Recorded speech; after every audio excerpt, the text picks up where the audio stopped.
Hello everyone, कैसे हैं आप लोग? सब ठीक हैं? चलिए, ग्रेविटेशन के जो टॉपिक चल रहे थे आपको समझ में तो आ रहे हैं ना। अभी हमने लास्ट टॉपिक में पलायन वेग एस्केप वेलोसिटी कंप्लीट कर ली थी, उसका कुछ न्यूमेरिकल भी देख लिए थे और एक ट्रिक के थ्रू भी देखा था कि यदि किसी भी पार्टिकल को NVE या एस्केप वेलोसिटी के n टाइम्स से फेंका जाए तो आप n² - 1 का रूट के थ्रू आप सीधा आंसर निकाल सकते हो कि उसका लास्ट में वेलोसिटी क्या होगा। ठीक है, चलिए साहब, अब हम देखते हैं कि हमारा ऑर्बिटल वेलोसिटी कक्षीय वेग क्या होता है। सबसे पहले समझें कि ऑर्बिटल वेलोसिटी कहाँ देखने को मिलेगी या कक्षीय वेग कहाँ देखने को मिलेगा। जब कोई ऑब्जेक्ट, जब कोई पार्टिकल किसी ऑर्बिट में या किसी कक्षा में चक्कर लगा रहा होगा तो वहाँ क्या मिलेगा? कक्षीय वेग। अब चक्कर कहाँ लगाता है? आप जितने भी हमारे आर्टिफिशियल सैटेलाइट देख रहे हैं या नेचुरल सैटेलाइट भी देख सकते हैं। जैसे मून है, क्या है? नेचुरल सैटेलाइट है, उपग्रह है, प्राकृतिक उपग्रह। और हमारे आर्टिफिशियल कौन से हैं? जैसे कलाम सेट हो गया, एजू सेट हो गया, वो आर्टिफिशियल हैं। तो जितने भी हमारे ये उपग्रह हैं ये क्या कर रहे हैं? अर्थ के चारों ओर एक फिक्स ऑर्बिट में रोटेट कर रहे हैं, घूम रहे हैं। और घूम रहे हैं इसका मतलब कुछ ना कुछ वेलोसिटी होगी।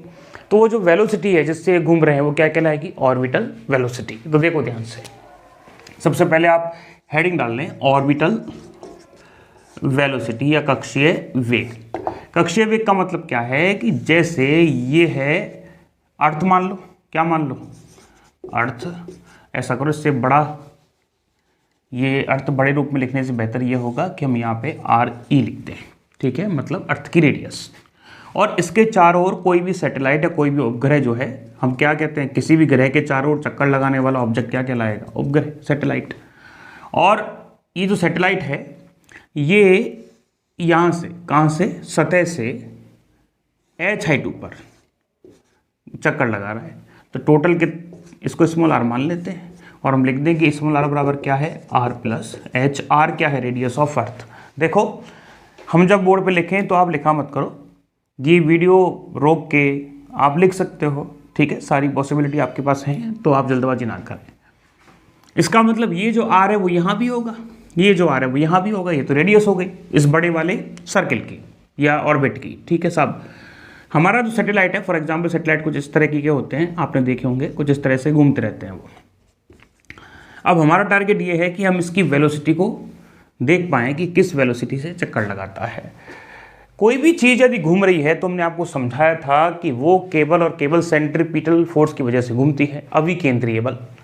लेकिन अभिकेंद्रीय बल किसके रूप में लग रहा है ये अपन को चेक करना पड़ेगा। ये मून अर्थ के चारों ओर यदि घूम रहा है या कोई भी सैटेलाइट अर्थ के चारों ओर घूम रहा है, किसकी वजह से? अर्थ की ग्रेविटी की वजह से। इसका मतलब इस जगह, इस ऑर्बिट में यदि कोई पार्टिकल घूम रहा है तो उसका अभिकेंद्रीय बल या उसका सेंट्रीपिटल फोर्स किसके तौर पे काम कर रहा है या किसकी तरह काम कर रहा है? ग्रेविटेशन की तरह। नहीं आया समझ में? एक पत्थर बांधो एक धागे से और घुमाओ। अब पत्थर यदि गोल गोल घूम रहा है, सर्कुलर पाथ में मोशन कर रहा है, इसका मतलब क्या है? इसका मतलब यह है कि सर्कुलर पाथ में घूमने के लिए जो फोर्स रिक्वायरमेंट है वो सेंट्रीपिटल, अभिकेंद्रीय फोर्स चाहिए। लेकिन यहाँ अभिकेंद्रीय बल किसके रूप में लगेगा? टेंशन फोर्स के रूप में, क्योंकि जो आपकी स्ट्रिंग है उसमें क्या होगा? तनाव होगा। तो हम क्या लिखेंगे इस केस में? T बराबर mv²/r। और यहाँ सैटेलाइट किसकी वजह से घूम रहा है? ग्रेविटी की वजह से। मतलब हम ये कहेंगे कि यहाँ पे जो फोर्स है ग्रेविटी का बराबर किसके है? F, चाहे सेंट्रीफ्यूगल लिख सकते हो या दोनों का मैग्नीट्यूड बराबर होता है, सेंट्रीपिटल लिख सकते हो। मतलब ये है कि जैसे अंदर इसको ग्रेविटी खींच रही है, हमने कहा कि जब कोई फोर्स लगता है तो फोर्स के अगेंस्ट दूसरी तरफ उतना ही फोर्स कौन सा लगता है? स्यूडो फोर्स, आभासी बल। यहाँ आभासी बल कौन लगेगा? फोर्स ऑफ सेंट्रीफ्यूगल, जिसका वैल्यू कितना है? mv²/r। और यहाँ क्या कह सकते हो? Fg। आप कहेंगे सर आप अभी तो सेंट्रीपिटल की बात कर रहे थे। ऐसे भी कह सकते हो कि ये घूम किसकी वजह से रहा है? Force of centripetal. और सेंट्रीपिटल की जगह कौन लग रहा है? ग्रेविटी। सेंट्रीपिटल किसकी जगह पे लग रहा है या किसके तौर पे लग रहा है? ग्रेविटी के तौर पे। फॉर एग्जाम्पल और भी देख लो, यदि इस रोड पे कोई व्हीकल जा रहा है, ठीक है, और इस रोड पे व्हीकल यदि घूम रहा है तो कोई भी चीज़ घूमती है किसकी वजह से? mv²/r की वजह से। लेकिन यहाँ mv²/r का कम कौन करेगा? Friction force. इसको जाने से रोकेगा। अरे रोकेगा कि नहीं। और इसको समझने के लिए क्या करते हैं, इधर फ्रिक्शन मान लेते हैं, इधर क्या मान लेते हैं, स्यूडो फोर्स mv²/r, जिसका नाम क्या हो जाता है, सेंट्रीफ्यूगल फोर्स। बात बराबर है। सेम यहाँ पे यदि कोई उपग्रह घूम रहा है तो उसके लिए कौन रिस्पॉन्सिबल है। यदि स्यूडो फोर्स देख रहे हो आप, यहाँ बैठे हो, तो आपको लगेगा कि ये सेंट्रीफ्यूगल फोर्स है, बाकी का एफ जी किसकी जगह काम कर रहा है, अभिकेंद्रीय बल की जगह। चलिए, तो ग्रेविटी का तो फॉर्मूला क्या है, जी स्मॉल m किसका मास है, उपग्रह का, कैपिटल M किसका, जिसके चारों ओर घूम रहा है, अर्थ का, अपॉन ये वाला r स्क्वायर। ठीक है, हाँ जी, ये फॉर्मूला क्या होता है, स्मॉल m जो पार्टिकल घूम रहा है और उसकी velocity upon r। Orbital velocity है इसलिए ओ लिख दो।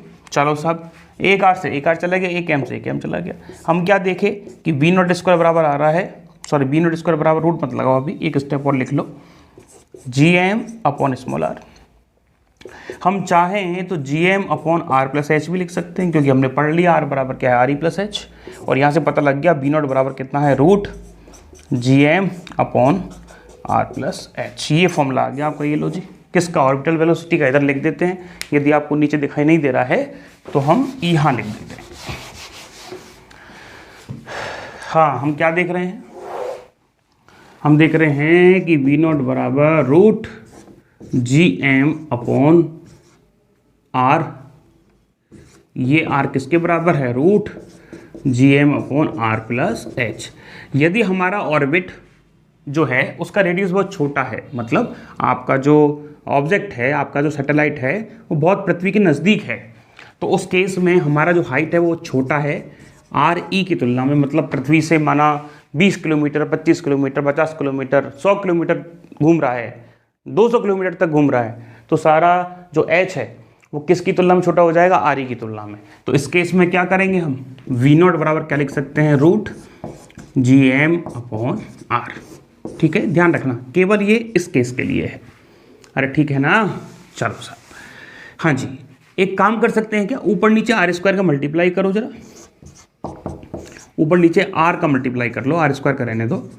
ये लो जी, देखो सर ये कुछ बन रहा है, हाँ सर बन रहा है, तो रूट gr लिख सकते हो, क्या लिख सकते हो, ये फॉर्मूला भी लगा सकते हो, लेकिन ध्यान रखना इस शर्त को मत भूल जाना, इसके बिना ये फॉर्मूला बनेगा नहीं।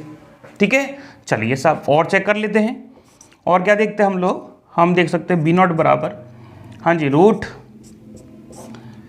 टू नहीं, केवल g है, तो g, हाँ जी, m, नहीं, एक फॉर्मूला पढ़ाया था आपको, सीधा बनाने का यहाँ जरूरत नहीं है, सीधा लिख रहे हैं।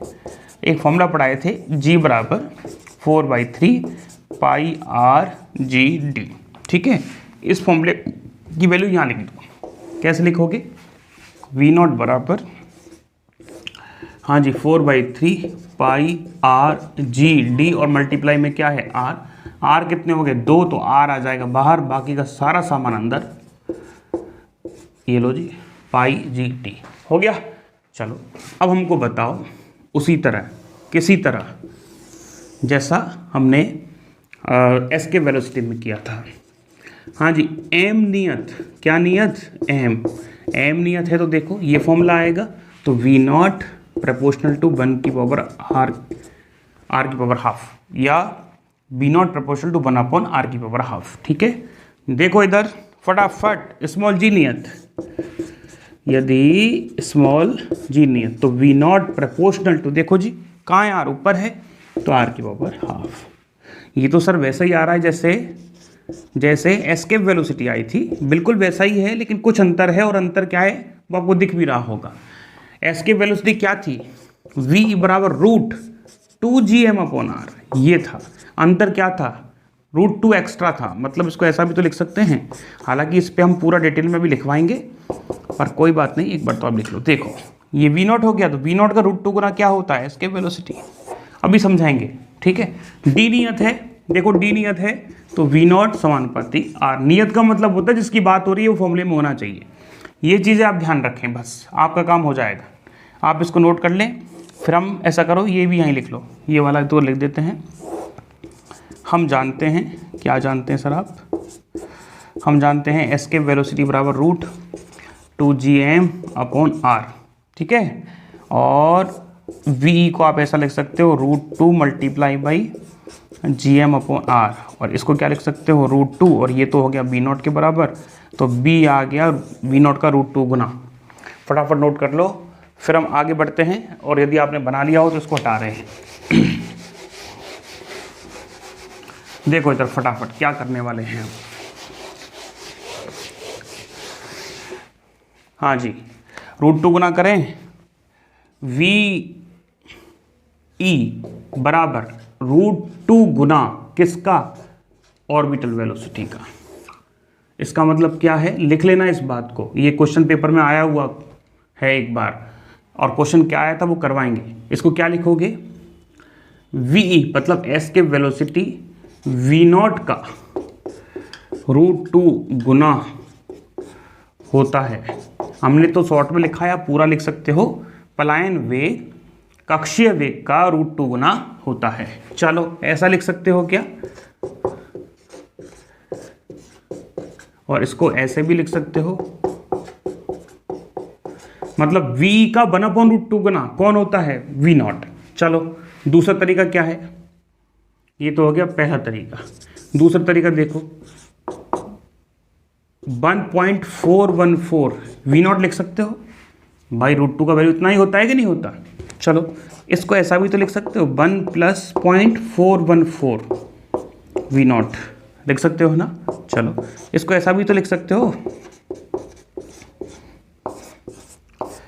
सिंपल सा ऐसे भी लिख सकते हैं कि V0 प्लस, मतलब B0 में कितना जोड़ें, B0 से कितना अधिक है, 0.414 मल्टीप्लाई बाई B0। ये भी ऑप्शन में आएगा कि B0 में कक्षीय वेग में कितना जोड़ दें कि B मिल जाए। या फिर ऐसा क्वेश्चन आ सकता है कि यदि कोई ऑर्बिट स्मॉल r त्रिज्या के सर्किल में चक्कर लगा रहा है, उसको पलायन करने के लिए या उसको अनंत पर भेजने के लिए हमको वेग को कितना बढ़ाना होगा, तो आप लिखोगे 0.414 मल्टीप्लाई बाई B0, इतना बढ़ा दो, काम हो जाएगा।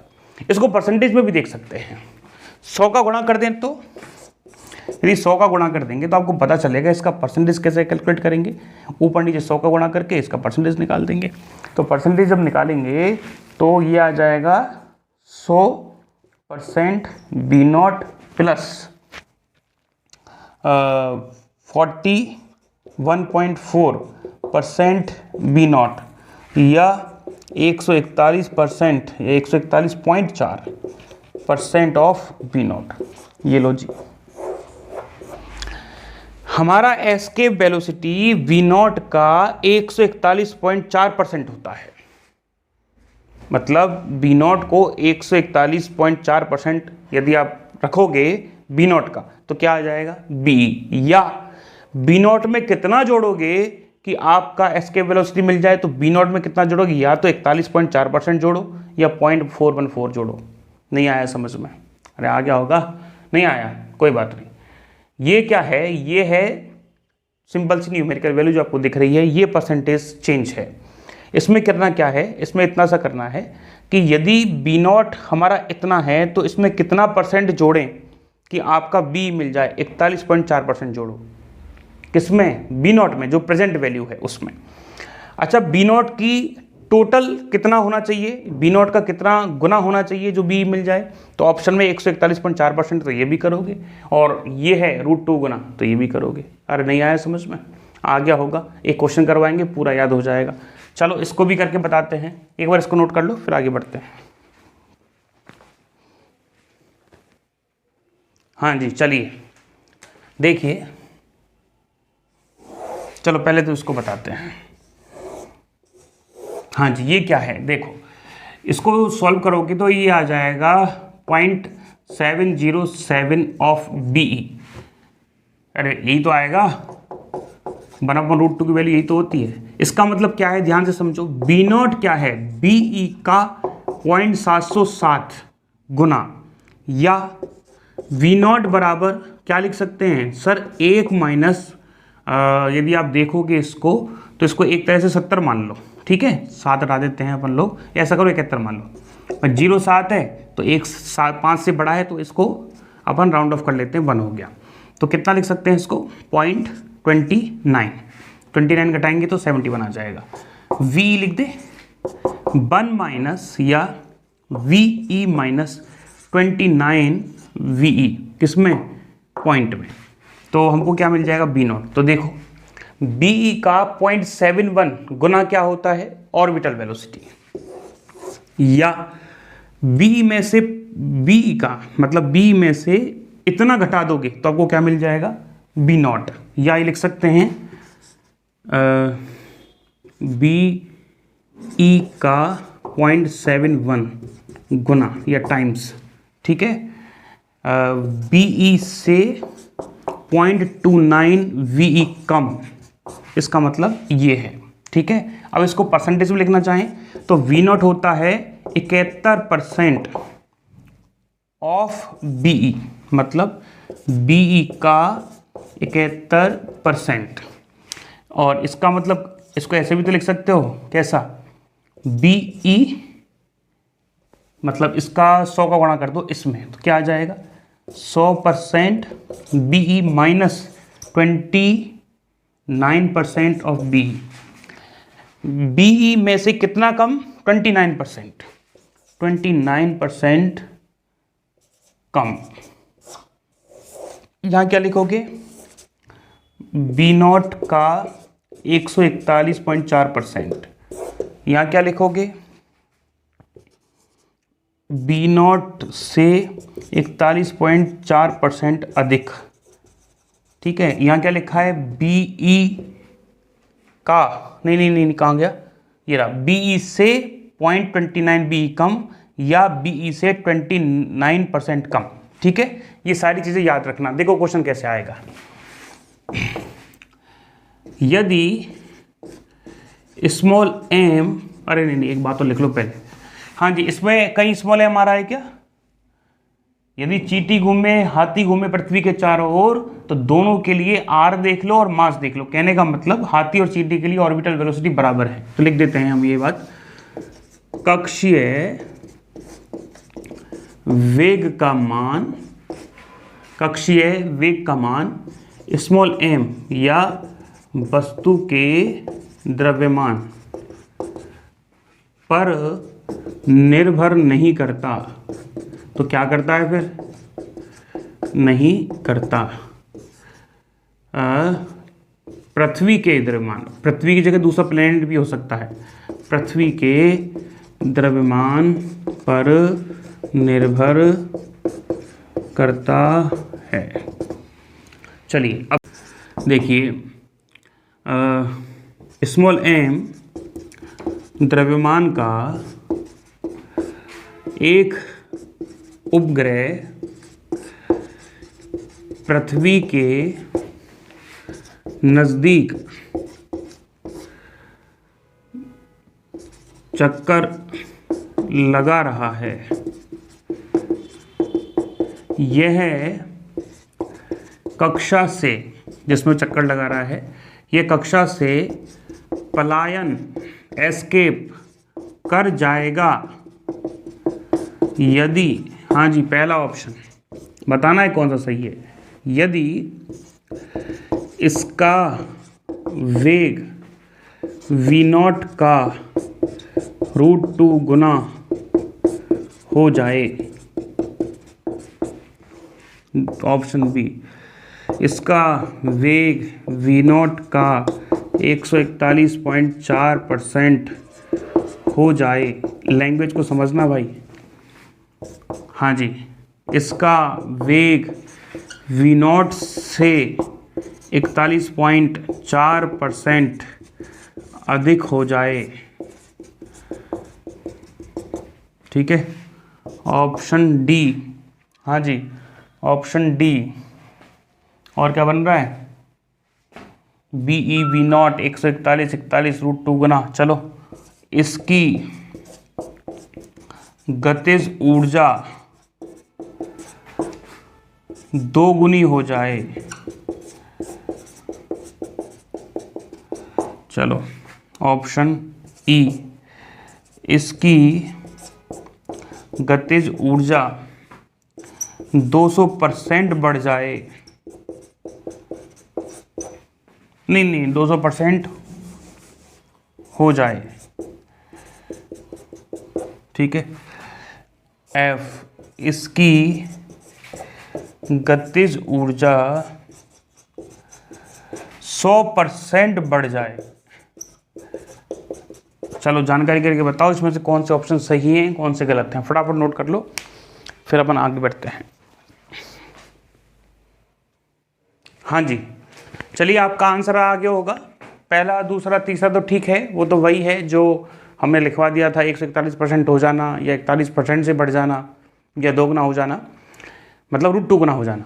अब बात आपको काइनेटिक एनर्जी वाली समझ में नहीं आ रही होगी। तो देखो, यदि किसी भी प्लेनेट के चारों ओर कोई भी पार्टिकल या कोई भी ऑब्जेक्ट या सैटेलाइट चक्कर लगा रहा है तो उसके पास कौन सी वेलोसिटी होती है, ऑर्बिटल वेलोसिटी। तो यहाँ उसकी काइनेटिक एनर्जी कितनी होगी, 12mv02। आप पलायन करने के लिए इसको वेग को कितना कर रहे हो, √2v0, भाई तभी पलायन करेगा वो।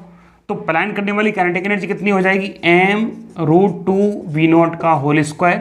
तो 2 बाहर आ जाएगा, 12mv0 का होल स्क्वायर। ये कौन सी काइनेटिक एनर्जी है, ये पुरानी वाली है जिससे वो चक्कर लगा रहा था। ये कौन सी काइनेटिक एनर्जी है, ये फाइनल वाली है जिसको देने के बाद वो पलायन करेगा। तो जाहिर सी बात है हमको क्या करनी पड़ेगी, काइनेटिक एनर्जी दोगुनी करनी पड़ेगी।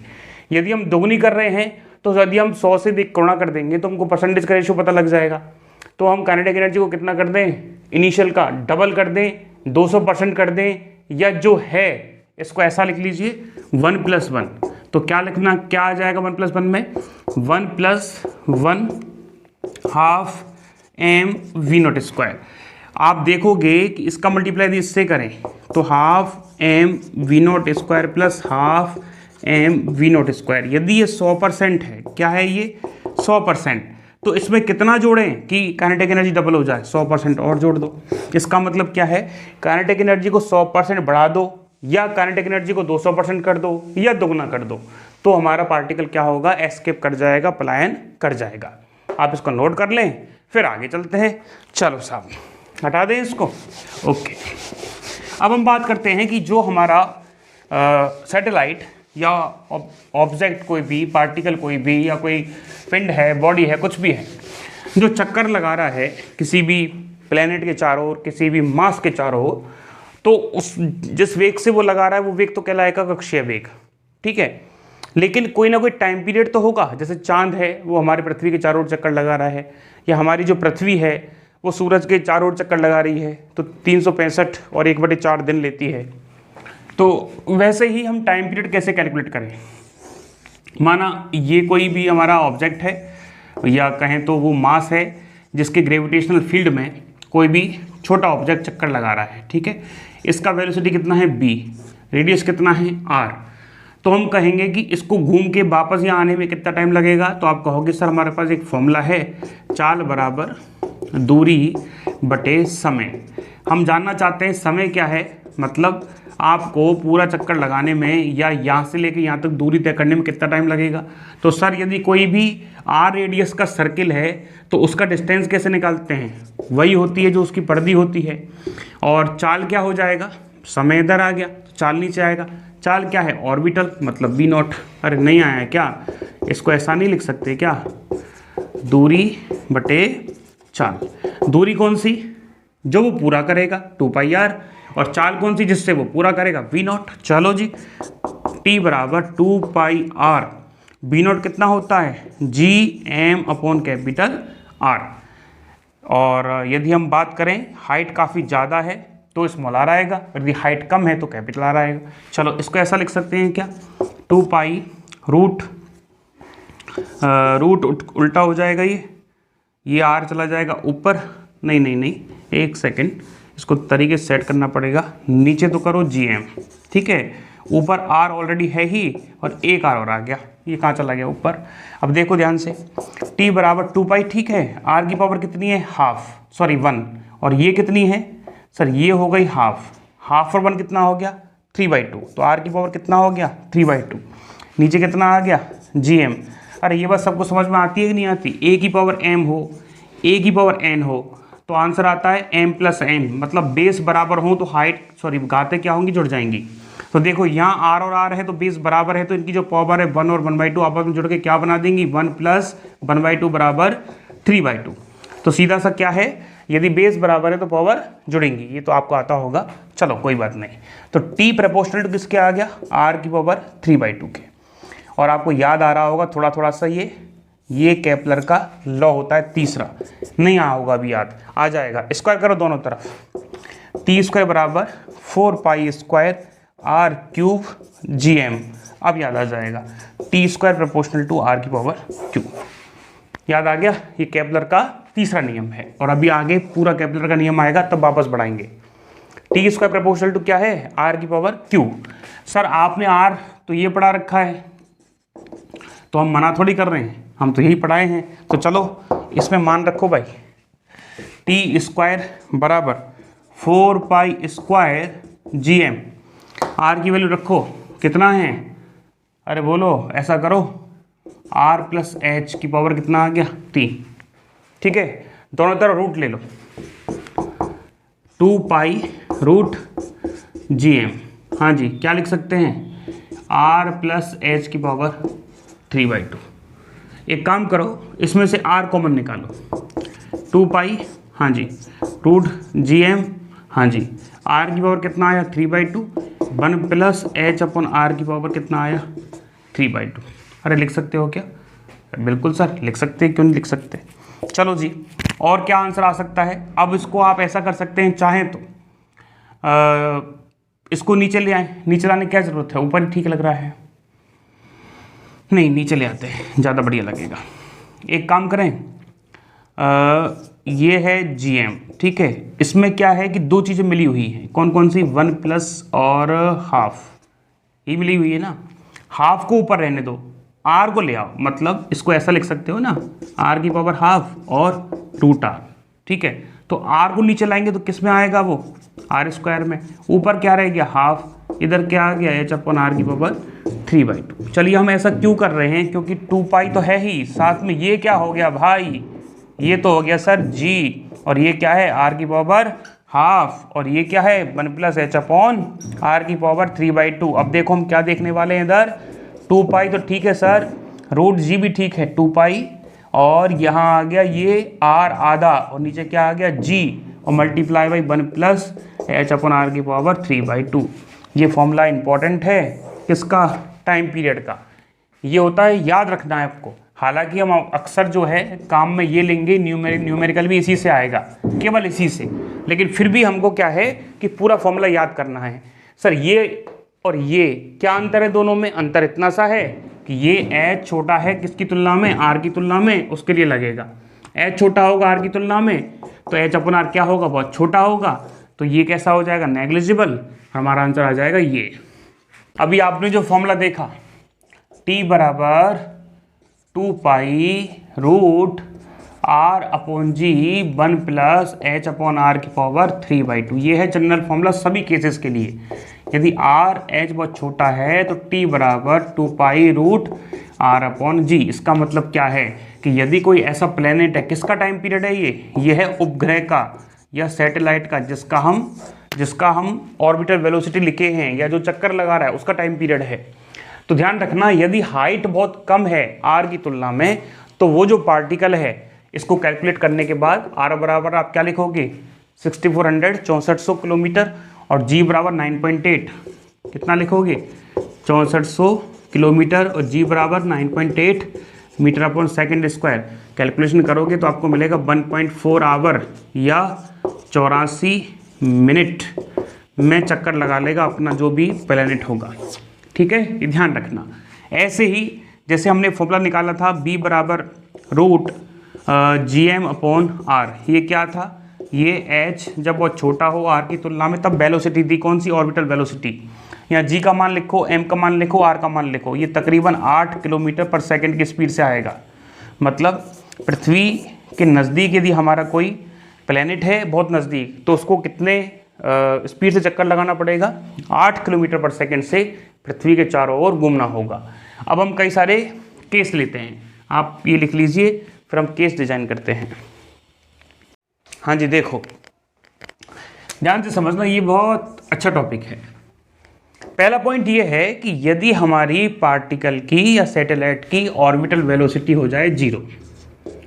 ध्यान से समझो कि ऑर्बिटल वेलोसिटी 0 होने का क्या मतलब है कि सर यदि पृथ्वी के चारों ओर कोई भी सैटेलाइट चक्कर लगा रहा है और उसकी वेलोसिटी आपने 0 कर दी, तो वहाँ दो वेक्टर होते हैं, एक एक्सेलरेशन वाला वेक्टर और एक वेलोसिटी वाला वेक्टर, और इन दोनों के कारण उसका जो पाथ है वो सर्कुलर बनता है। नहीं आ रहा, देखो सबसे पहले ध्यान रखो कि यदि हमारी ऑर्बिटल वेलोसिटी 0 हो जाएगी तो पार्टिकल सरल रेखा में गति करता हुआ गिर जाएगा, सरल रेखा में गति करेगा। ठीक है, देखो कैसे। ये वो है जिसके ग्रेविटेशनल फील्ड में कोई भी पार्टिकल चक्कर लगा रहा है, और ये हम मान लेते हैं कि वो सैटेलाइट और वो पार्टिकल है। ये अंदर की तरफ एक फोर्स लगता है, सेंट्रीपिटल फोर्स, एक्सेलरेशन या ग्रेविटेशनल फोर्स कह लीजिए। ये क्या लगेगा, ए एक्सेलरेशन जो डायरेक्शनल है और अंदर की तरफ लग रहा है। और यदि नीचे की तरफ मूव कर रहा है तो इसकी वेलोसिटी डायरेक्शन ये है।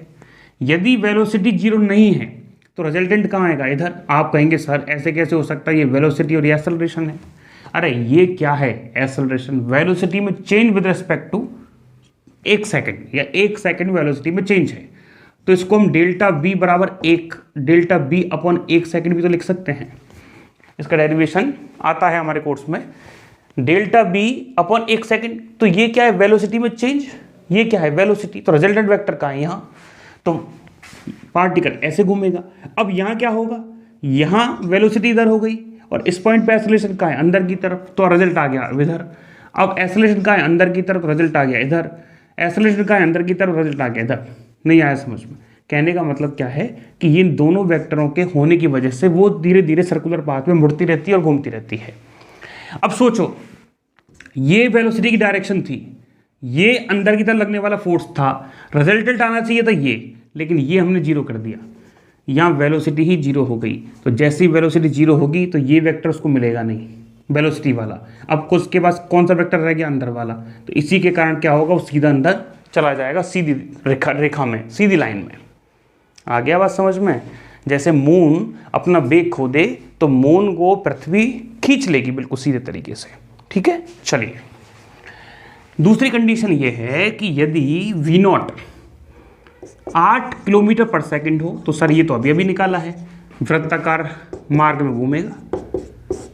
भाई पृथ्वी के नज़दीक मिनिमम कितना फोर्स, कितना वेलोसिटी से कोई सैटेलाइट घूम सकता है, 8 किलोमीटर पर सेकंड से। इतना होगा तो इससे घूम लेगा। और इसका तो सीधा सा डायग्राम बना लीजिए, ये सैटेलाइट हो गया और ये इससे v0 बराबर 8 किलोमीटर पर सेकंड से घूम रहा है सर्कुलर पाथ में, कोई त्रिज्या बना लो r। ठीक है, और ये condition h less than r के लिए है। तीसरा देखो, यदि हमारा जो v0 है वो 0 से तो ज़्यादा हो और 8 से कम हो, तो ऐसे केस में क्या करेंगे।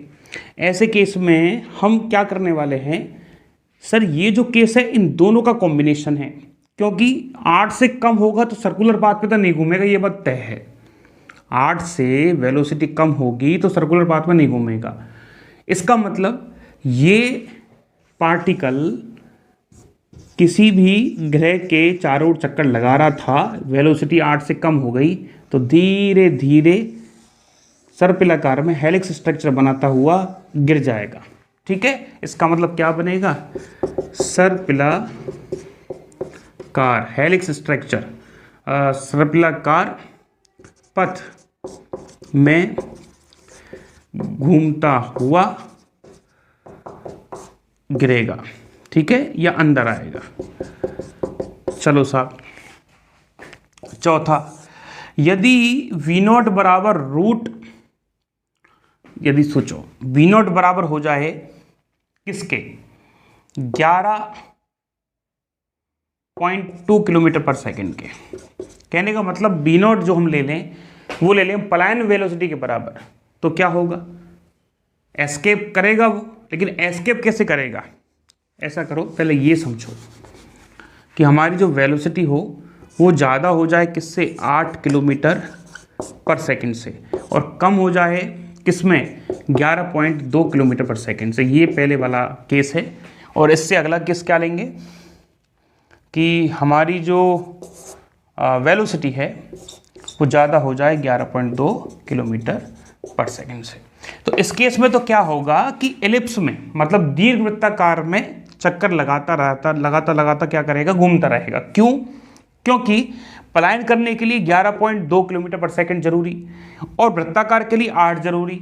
दोनों का कॉम्बिनेशन क्या बनेगा, एलिप्स बन जाएगी। तो सर्कुलर पाथ में जैसे कोई ये आपने देखा होगा मंगल ग्रह वगैरह पे जब कोई प्लैनेट जाता है तो ऐसे घूमता है, देखो ऐसे, ठीक है, फिर ऐसे चक्कर लगाता रहता है वो, ठीक है। तो क्या बनेगा, ये दीर्घवृत्ताकार पथ में गति करेगा। चलो साहब आ जाओ, बी नॉट ज़्यादा हो जाए 11.2 किलोमीटर पर सेकंड से तो क्या होगा, दीर्घ वृत्ताकार पथ में गति करता हुआ पलायन कर जाएगा और ऊपर वाले केस में घूमता रहेगा। ये क्वेश्चन यूपी पीजीटी में आया हुआ है भाई, ध्यान रखना, ये लेक्चरशिप का लेवल का क्वेश्चन है, ऐसे ही मत समझना इसको। चलो सर एक बात बताओ हमको, ये हो गए 5 केस। अब देखो अगला, हाँ जी, किसी घूर्णन करते हुए सैटेलाइट की, ठीक है, तो लिखते हैं घूमते हुए सैटेलाइट की क्या पोटेंशियल एनर्जी क्या होगी बताइए, -gm और यहाँ क्या आएगा r+h, क्योंकि h हाइट पे घूम रहा है वो सरफेस से। तो चाहे तो आप इसको ऐसा भी लिख सकते हैं gm(m)/r। नहीं आया समझ में, यहाँ बना लो, ये क्या है आपका अर्थ है और इससे h हाइट पे क्या कर रहा है वो घूम रहा है। ये कितना है, ये r है, तो टोटल कितना हो जाएगा r+h, जिसका नाम क्या है, जिसका नाम है स्मॉल r। तो इस पॉइंट पे पार्टिकल की पोटेंशियल एनर्जी क्या होगी, gm(m)/r और पार्टिकल किस मास का है, स्मॉल m का। देखो चलो इस पॉइंट पे यदि हम काइनेटिक एनर्जी देखें तो सर काइनेटिक एनर्जी तो 1/2 mv0² होगी, क्योंकonlar यहाँ पार्टिकल किस वेलोसिटी चक्कर लगाता है, ऑर्बिटल वेलोसिटी से। 1/2 mv0 क्या है, √gm/r, और चाहे आप इसको r+h लिख दें या स्मॉल r लिख दें का होल स्क्वायर, ठीक है। तो क्या लिख सकते हैं, 1/2 gm(m)/r।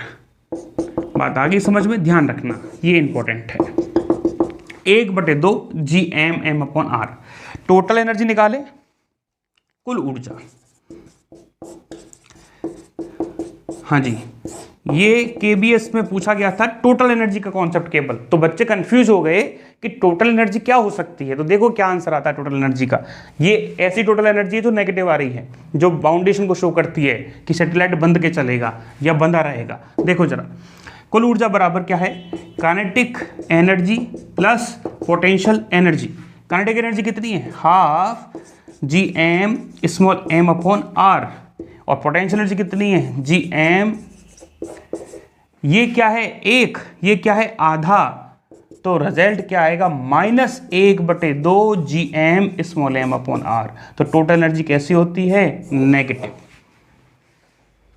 लोगों को ये बात पचती नहीं है लेकिन ऐसा होता है। और नेगेटिव क्या शो कर रहा है, बाउंडेशन को, मतलब बद्ध है वो, उससे बंधा हुआ है, उसके कारण वो घूम रहा है, उसकी पाथ को वो छोड़ के नहीं जा रहा। और आपको याद होगा अच्छे से, जब हम इलेक्ट्रॉन के नाभिक के चारों इलेक्ट्रॉन चक्कर लगाता है और उसकी टोटल एनर्जी निकालते हैं, कितनी आती है, -13.6 इलेक्ट्रॉन वोल्ट/n²। कैसे आई, माइनस में आई। आपको याद होगा काइनेटिक एनर्जी पूछी जाती है यहाँ पे, तो कैसे निकालते हैं, केवल प्लस कर देते हैं, +13.6 इलेक्ट्रॉन वोल्ट/n²। Z² भी आता है, हाइड्रोजन के लिए बात कर लेते हैं। तो कोई पूछ ले आपसे टोटल एनर्जी कितना, इतना, काइनेटिक एनर्जी पूछे तो इसको पॉजिटिव में कर दो, और पोटेंशियल एनर्जी तो आप जानते हैं, नोट कर लो, फिर आगे बढ़ते हैं। अरे ये बात समझ में आ गई। चलो इसको और ऐसा करते हैं, थोड़ा ब्रीफ में लिखवा देते हैं, जिससे इन फ्यूचर में कभी कोई दिक्कत नहीं आएगा। लिखवाई देते हैं, आप परेशान होते रहोगे। देखो जी, पहला, पोटेंशियल एनर्जी दुगनी है किसकी? टोटल एनर्जी की। बात ठीक है। दूसरा, पोटेंशियल एनर्जी दुगनी है काइनेटिक एनर्जी की, लेकिन नेगेटिव में। ठीक है। तीसरा, total energy minus of kinetic energy. ठीक है, ऐसा आप लिख सकते हो, देख लेना सारे सही आएंगे। और आप चाहें तो ऐसा भी लिख सकते हो, ई टोटल का मैग्नीट्यूड यदि अपन लिखें और काइनेटिक एनर्जी का रेशो देखें तो आएगा 1:1, लेकिन ई टोटल अपॉन पोटेंशियल एनर्जी का मैग्नीट्यूड देखें तो आएगा 1:2। और यदि काइनेटिक एनर्जी और पोटेंशियल एनर्जी का रेशो देखें तो आएगा 1:2। ठीक है, आप इसको नोट कर लो, फिर आगे बढ़ते हैं। अब ऐसा लग रहा है आपको सर समझ में आ गया होगा, इससे आप नोट कर लो, फिर आगे बढ़ते हैं।